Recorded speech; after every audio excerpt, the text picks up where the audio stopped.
They're cute, they're fluffy, they're loyal, and they're playful. Our beloved canine companions have become increasingly common sightings at truck stops. Besides being cute and lovely, they help reduce stress and provide comfort for drivers away from home. They're also great encouragement for going out for walks and getting exercise in a job that's incredibly stationary. Fleets of all sizes are now adopting policies to allow pets in their trucks, but there are some pointers you need to keep in mind while driving with your furry friend. Some fleets impose restrictions on pet weights. If your route encounters cold weather, please carry boots, sweaters, and blankets for your pets to keep them comfortable and warm. Take them out for walks at regular intervals. Being cooped up in the cab isn't good for anyone, especially animals.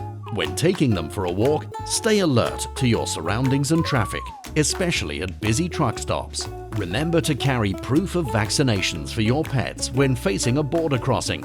Your veterinarian should be able to provide the necessary documentation. Some even offer pet passports. How cute is that? With these in mind, you're ready to have your four-legged friend accompany you on your journey. Motor on safely.